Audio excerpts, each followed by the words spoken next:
Bien, saludos como siempre a todas aquellas personas que nos escuchan a través de este programa Criterio y Justicia con Ariel. Un programa que se enfoca en debatir y analizar temas de contenido jurídico y también temas de contenido social. Nos acompaña en esta ocasión nuestro hermano Javier Medina, quien es parte integral ya de este staff. Saludos, Javier. Muy buenas tardes para todas esas personas que nos siguen a través de los canales de YouTube, a través de las redes sociales. Siempre informándole que se mantengan en contacto, que le den a la campanita en el canal de YouTube, que le den like y que sigan nuestro canal para que nos ayude a seguir creciendo. Bien, hoy tenemos un tema muy importante, es un tema muy novedoso, que se trata del derecho penal del enemigo. De frente a las garantías constitucionales modernas. Para analizar y hablar de este tema, tenemos aquí a nuestro amigo, colega y hermano, catedrático universitario, constitucionalista también, gran abogado, Carlos Julio Félix Vidán, que es un referente obligado en esta ciudad, en la región y en el país. Carlos Julio, gracias hermano por estar presente y nuestro saludo para usted. Bien, gracias a ustedes por la gentileza de invitarme a lo que es ya un foro de abordamiento de temáticas jurídicas en el país. Sí, hay un tema, doctor, que se ha venido tratando mucho. Hay una corriente filosófica sobre el derecho penal del enemigo, que de una u otra forma ha tenido como ese auge en diferentes naciones del mundo, Europa, Estados Unidos, Medio Oriente, y que ha sido una teoría desarrollada por Jacob, ¿verdad? Un jurista alemán, también profesor y experto en derecho penal y procesal penal. ¿Cómo podemos enfocar en la actualidad el derecho penal del enemigo, doctor? Bueno, es un tema, obviamente, que habría que verlo dentro de un contexto de dogmas. En principio, el derecho penal del enemigo constituye un planteamiento excepcional en lo que es el Estado de Derecho. O sea, para Jacob, que empieza su teoría no precisamente queriendo defenderla, sino cuestionar al sistema, terminó abrazando finalmente una teoría que parece que resultó más rentable desde el punto de vista dogmático que lo que él planteó en 1985 en un congreso donde desarrolló una conferencia sobre la criminalización previa. Es decir, en el sistema alemán había una tendencia en la normativa a castigar a personas por los actos de preparación y no por la consumación del hecho delictivo. En ese sentido, tú tenías, por ejemplo, la misma pena de la tentativa que la pena del hecho consumado. Una cuestión que él cuestionaba: ¿cómo puede tener la misma sanción el que tú mates que el que tú pretendas matar? ¿Cómo puede tener la misma sanción el que tú pretendas robar a que tú te hayas llevado las cosas? Entonces, bajo ese esquema, él planteaba que esa era una postura que él la encuadró en la categoría de derecho penal del enemigo. Pero con posterioridad, él evolucionó su discurso y lo que justifica es que el Estado tiene en determinados supuestos el derecho de tratar de manera diferente a algunos delincuentes, especialmente cuando están vinculados a bandas organizadas, cuando son vinculados al terrorismo o a conductas lesivas a la seguridad ciudadana en un nivel muy pronunciado. En este caso, el derecho penal del enemigo implicaría un tratamiento discorde al tratamiento ordinario que te le van los códigos a los ciudadanos. El enemigo no es un ciudadano, el enemigo no es una persona, el enemigo es un guerrero y el derecho penal tiene que disparar contra él sin ninguna consideración. Ese es el fundamento que yace detrás de la teoría penal del enemigo, en la medida en que este jurista empezó a plantearlo en una serie de trabajos que fueron anteriores a el derrumbamiento de las Torres Gemelas, que fue un acontecimiento que contribuyó a fortalecer estas teorías, que implicó un cambio de la idea de libertad por la idea de seguridad. Los estados están procurando hoy responder más a la seguridad ciudadana que a la libertad del individuo sujeto al proceso penal. Podríamos decir, doctor, entonces que en el planteamiento que hace Jacob se ve al sujeto activo como un enemigo del Estado que busca la destrucción del Estado, y hay que minimizar entonces las garantías constitucionales respecto a esa persona. Sí, lo primero sería ver que para este autor y para muchos otros que defienden en parte esta teoría, todo delincuente no es un enemigo. El delincuente que es un enemigo es el que tiene un alto grado de peligrosidad. Por ejemplo, en España los grupos terroristas fueron encuadrados como enemigos. En Estados Unidos siempre ha tenido un grupo de personas que las considera enemigas, en el sentido punitivo, en el sentido de la pena a aplicar, no en el sentido de la observancia del juicio, que es una cuestión diferente. Estados Unidos te matan un presidente y juzga al que mató al presidente con todas las garantías procesales.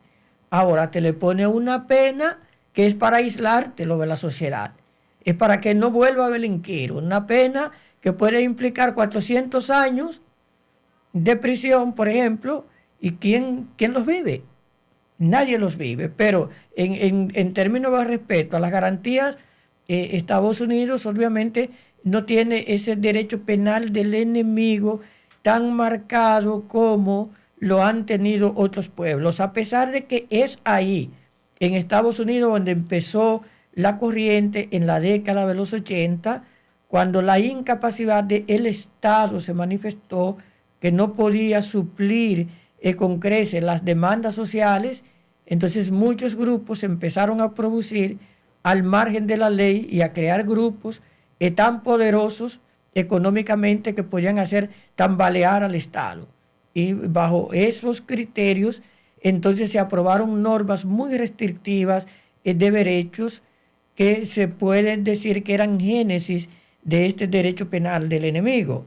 Pero para algunos autores, tú no puedes hablar de derecho penal del enemigo a la luz de lo que plantea Jacob, si tú no estás en un estado de derecho. Es en el estado de derecho que yo puedo hablar del derecho penal del enemigo, porque en el estado autoritario no hay garantías. Sí. En el estado donde hay... De por sí están abolidas las garantías. Claro, en el estado donde hay garantías, entonces es una excepción justificar que las garantías no existan para una persona que es altamente peligrosa. Pero el tema es muy complicado porque me va de una banda, de una organización terrorista, me va de una corporación delictiva, de gentes que se dedican al narcotráfico o a los crímenes masivos, al ciudadano común. En todos estos sistemas la desviación puede llegar a tratar a un individuo como si fuera un enemigo. La República Dominicana tiene casos que no son normativos, que son ya de cultura judicial. Ustedes dos son abogados penalistas. Si ustedes tienen un hombre que lo defienden porque mató a una mujer, ustedes tienen ya de antemano un guión que se va a empezar a aplicar desde el inicio hasta el final. Es como si el que mató a una mujer no tuviera ninguna garantía. Hay un señor acá en el país que le dijo a sus abogados, la maté, y ustedes conocen las circunstancias, pero yo sé que son 30.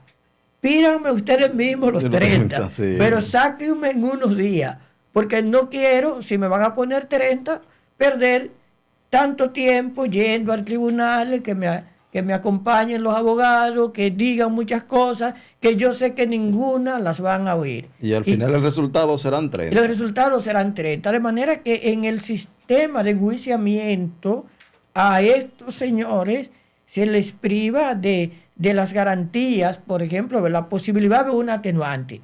¿Qué atenuante aplicas? Pero las atenuantes son para unos delincuentes y para otros no. Cuando tú tienes una legislación que te borra para un tipo de delincuente, para el autor de un determinado hecho, o sea, te concentras no en el hecho, sino en el autor, entonces el derecho ahí te permite considerar a esta persona como un enemigo.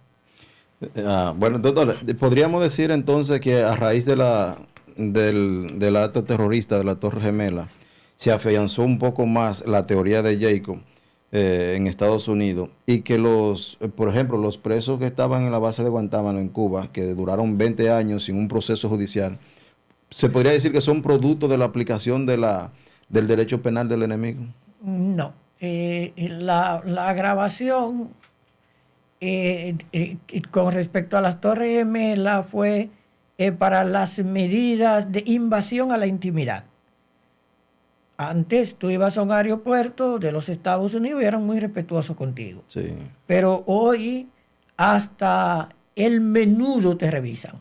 Cuando digo el menudo es que tú quedas desnudo, si hay necesidad de hacerlo. Entonces ese tipo de invasión te lleva a la corriente de la interceptación telefónica, te lleva a la supervigilancia a través de cámara, al reporte mediante los satélites, el seguimiento pormenorizado, pero el tratamiento en Guantánamo y en otras partes forma parte de una política internacional de los Estados Unidos, donde el extranjero, el preso, el detenido, no le dan ellos la consideración al ciudadano norteamericano o al ciudadano extranjero en situaciones normales. Los Estados Unidos somete a tortura cuando detiene a los enemigos políticos, a los adversarios políticos. Esa es una práctica de los imperios. Pero constituye una disminución de las garantías. Sí, obviamente que sí, hay una disminución de las garantías, pero en sentido global, o sea, no es a un tipo específico de persona. Las Torres Gemelas le indicaron a los Estados Unidos que el enemigo puede estar ahí mismo en su patio, que puede estar estudiando en una universidad. Es como ahora, por ejemplo, con con el tratamiento de los inmigrantes. Los espacios sensibles los borró. Este espacio llega gracias a la firma de abogados Gómez Rubio Asociado, una oficina de abogados que cuenta con profesionales capacitados en diferentes áreas del derecho. Estamos ubicados en la avenida Antonio B. Suberví, número 25, sector Blanquizales, Barahona. Siga en sintonía con este programa Criterio y Justicia con Ariel.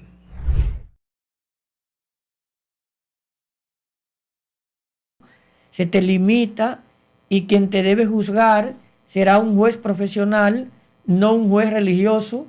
Se te separa el delito del pecado y por lo tanto se te separa el juicio penal de la ordalía o del criterio de que quebrantaste una norma moral, y empieza ese pliego de garantías que se debilitan con el paso del tiempo a raíz de la Primera Guerra Mundial y de la Segunda Guerra Mundial, que fueron escenarios donde se cercenó la dignidad y la libertad. Entonces, a partir de 1948, te surge el paquete de derechos humanos, te surgen las cartas de derechos humanos y empieza una nueva etapa donde se entiende que al Estado, ese tipo de Estado tipo nazi, hay que ponerle límites. Ese tipo de Estado tipo Mussolini de Italia o de Franco, hay que ponerle límite. Aún así, Franco perduró después de la Segunda Guerra Mundial tanto tiempo y España tuvo un régimen de restricciones de libertades que es a la muerte de él y con la Constitución de 1978 y el Tribunal Constitucional de 1981 que se recuperan esos espacios de libertad. Pero tú has tenido en esos mismos códigos que nosotros llamamos el código garantista, figuras donde tú considerabas enemigo al pobre. El Código Penal Dominicano castigaba a la mendicidad. Y el que es mendigo es que no tiene. Y los delitos de propiedad son delitos contra los pobres. El Código Penal tiene más delitos contra la propiedad que delitos contra la vida. Pero ¿por qué los tiene el código que nosotros tenemos? Porque la clase que gobernó, la clase que sustituyó a la gobernante, a la monarquía, fue la burguesía. Y la burguesía, ¿qué es lo que tiene? Medios de producción. Correcto. Por lo tanto, el derecho penal debía responder a los intereses de la burguesía. Y por eso tú tienes un conjunto de tipos penales que no tienen mucho sentido. Pero todavía hoy el derecho penal del enemigo tiene muchos espacios que la gente no los ve, porque es sutil el discurso. Yo digo, ¿quién es el enemigo? Bueno, Ariel fue fiscal, por ejemplo, y es litigante.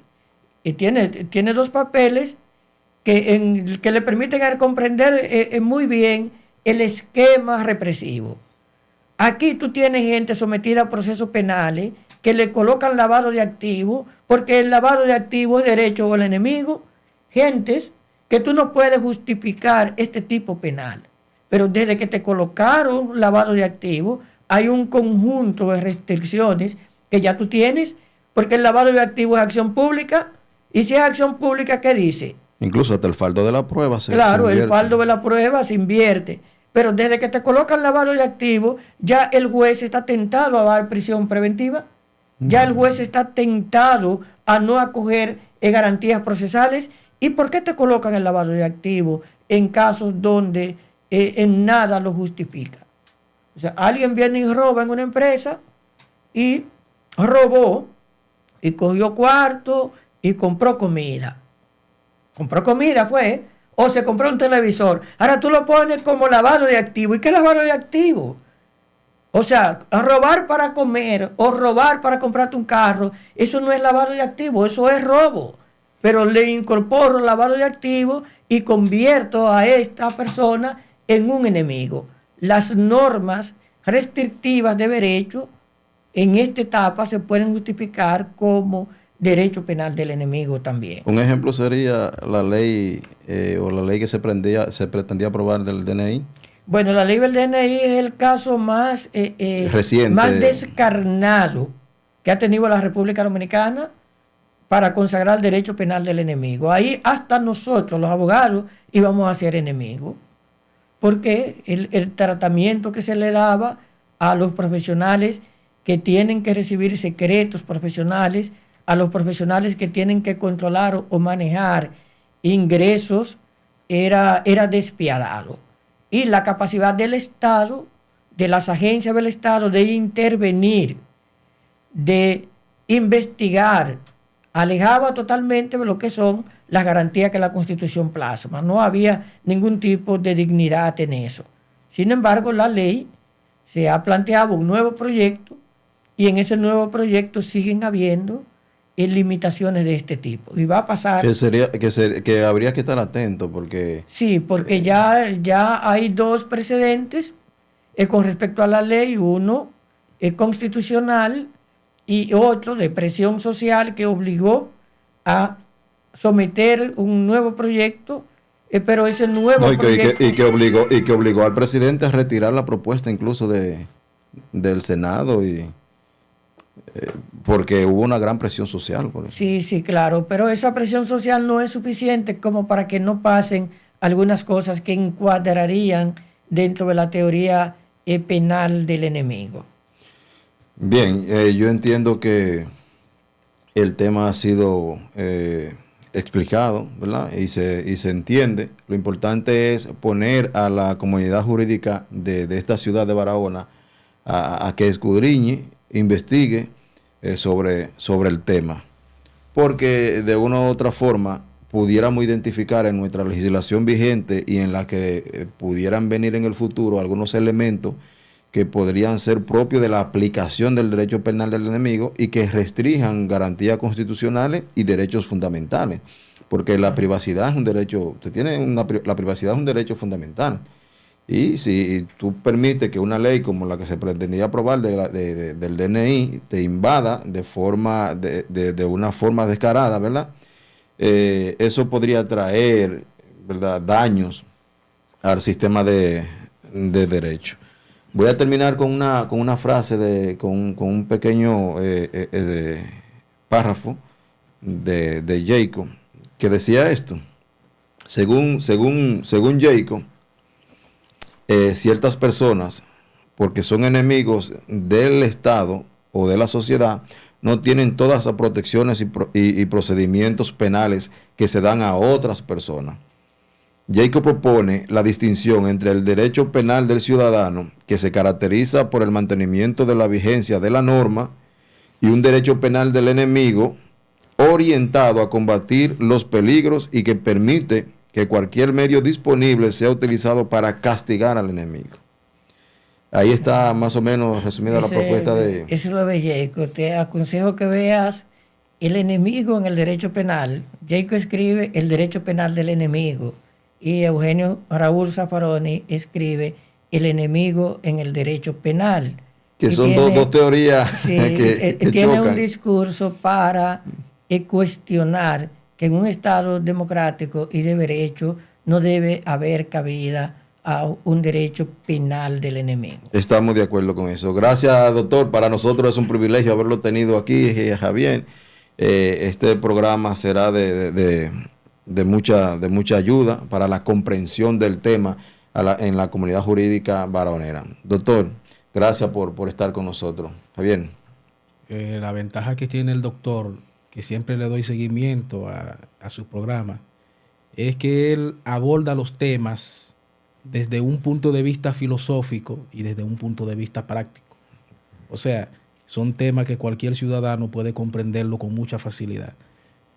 Para mí, para nosotros, un honor, doctor, tenerlo por acá.